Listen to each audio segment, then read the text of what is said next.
U.S. ambassador. The story of 13 hours? The Secret Soldiers of Benghazi unfolds during a tense and dangerous period in global politics when instability in the Middle East created an environment filled with uncertainty and conflict. The narrative takes place in the Libyan city of Benghazi in 2012, a place that had become extremely volatile after the fall of the country's longtime ruler. Armed militias, political groups, and rival factions were competing for power, turning the city into one of the most dangerous places in the region. In the middle of this chaos, a small group of American personnel continued working there, hoping to maintain diplomatic connections and gather intelligence despite the growing risks. Within this unstable environment, a team of highly trained security contractors is assigned to protect American interests in the city. These men are former elite soldiers who once served in different branches of the United States military. Although they are no longer officially part of the armed forces, their skills and experience make them ideal for protecting sensitive operations in dangerous regions. The group operates from a secret CIA outpost known as the Annex, which sits not far from a diplomatic compound where American officials are staying. Their job is simple in theory but extremely difficult in practice: monitor threats, protect personnel, and respond quickly if something goes wrong. Among the members of the team is Jack Silva, a former Navy SEAL who arrives in Benghazi to join the security unit. Jack is an experienced warrior who has spent years working in high-risk environments, but even he can sense that the situation in Libya is unusually dangerous. As he enters the city, the tension is immediately clear. Armed groups control different neighborhoods, checkpoints appear on the roads, and no one truly knows who can be trusted. The sense of instability hangs over every moment, reminding the team that they are operating in a place where violence can erupt without warning.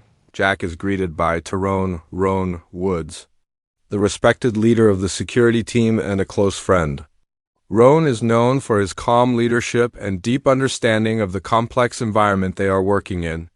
He has spent enough time in Benghazi to recognize the warning signs of trouble, and he constantly reminds his team to stay alert. Under his leadership, the men develop a strong bond built on trust, discipline, and shared responsibility. Each member of the team understands that their survival depends on the others. The Annex itself is a heavily guarded compound hidden among ordinary buildings in the city. From the outside, it appears unremarkable, but inside it serves as a critical base for intelligence operations. The contractors spend their days monitoring the streets, analyzing threats, and preparing for emergencies. While the atmosphere can sometimes feel routine, everyone knows that Benghazi is unpredictable. Even the smallest disturbance could quickly escalate into a life-threatening situation. Not far from the Annex stands the American diplomatic compound where the U.S. ambassador and several staff members are staying.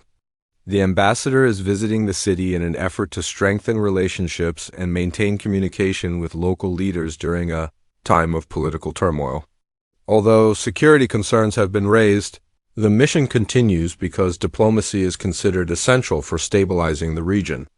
The contractors at the Annex remain aware that if trouble occurs at the diplomatic compound, they may be the only people capable of responding quickly.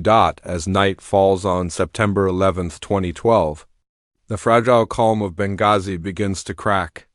Armed militants suddenly launch an attack on the American diplomatic compound, overwhelming the limited security forces stationed there. The assault is chaotic and intense, with gunfire, explosions, and flames rapidly consuming the compound. The situation escalates so quickly that the people inside struggle to understand what is happening. At the Annex, the security contractors receive urgent reports that the compound is under attack. The team immediately prepares to respond, but confusion and hesitation arise because they must wait for official authorization before leaving their position. Every second feels critical as the sounds of battle echo through the night. The contractors understand that lives are in danger, and the delay only increases their frustration. Eventually, the team decides that waiting is no longer an option. Driven by their sense of duty and loyalty to fellow Americans, they gear up and move toward the compound. Racing through dark streets filled with armed militants, the men know they are entering a battlefield where the odds are stacked heavily against them. Their mission is no longer just security, it becomes a desperate rescue effort. When the contractors arrive, they encounter a scene of devastation. The compound is burning, smoke fills the air, and militants continue firing from surrounding buildings. Despite the overwhelming danger, the team pushes forward, searching for survivors and attempting to evacuate those still trapped inside. The chaos of the attack makes communication nearly impossible, and the team must rely on instinct and teamwork to navigate the deadly environment.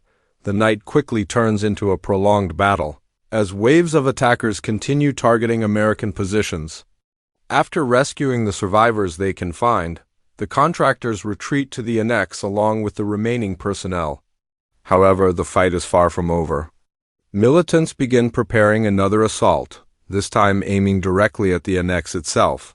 The small group of defenders realizes they are about to face an even larger and more organized attack inside the annex. Preparations are made for a long and difficult defense. The contractors reinforce their positions, gather weapons and ammunition, and coordinate with each other to protect every entry point. Despite being heavily outnumbered, they refuse to abandon the compound. Their determination is driven not only by their mission but by the knowledge that many lives depend on their ability to hold the line. As the hours pass, the attackers launch repeated assaults against the compound. Gunfire echoes across the rooftops while explosions shake the walls of the building. The defenders move quickly between positions, returning fire and communicating constantly to keep the enemy from breaching their defenses. Each moment is filled with tension because no one knows how long they can hold out. The battle becomes even more intense when mortar attacks begin raining down on the compound. The explosions cause devastating damage and create an atmosphere of fear and urgency. Despite the chaos, the defenders continue fighting with remarkable courage, refusing to give up even as the situation grows increasingly dangerous. Throughout the night, the story highlights the extraordinary bravery displayed by the 6 contractors defending the annex. They are not official soldiers deployed in a large military operation, but individuals who chose to step forward when others needed help. Their actions demonstrate a level of loyalty and determination that defines the true meaning of sacrifice. The emotional impact of the events becomes even stronger as casualties begin to occur. Some members of the team are injured while others continue fighting despite exhaustion and overwhelming pressure. The defenders understand that the battle they are fighting may not be widely known or recognized, but they remain committed to protecting the people around them. As the long night finally approaches its end, reinforcements begin to arrive, bringing the battle closer to a conclusion. The surviving defenders have managed to hold the compound long enough to prevent a complete disaster. Although the cost has been heavy, their courage has ensured that many lives were saved during one of the most intense attacks faced by American personnel overseas. When the fighting finally stops, the survivors reflect on what they have endured during those 13 hours of relentless conflict. The events leave a lasting impact on everyone involved, reminding them of both the dangers of their work and the strength that comes from standing together. In the face of impossible odds, the story ultimately becomes a tribute to the bravery of a small group of men who refused to abandon their duty during one of the darkest nights of the conflict. Their actions demonstrate how courage, teamwork, and determination can shine even in the most chaotic moments of war. In the end, the narrative stands as a powerful reminder that history is often shaped not only by large armies or political decisions, but also by the quiet heroism of individuals who choose to act when others cannot. The events of that night in Benghazi remain a symbol of sacrifice and resilience, showing how a handful of determined defenders managed to stand against overwhelming danger and protect those who depended on them.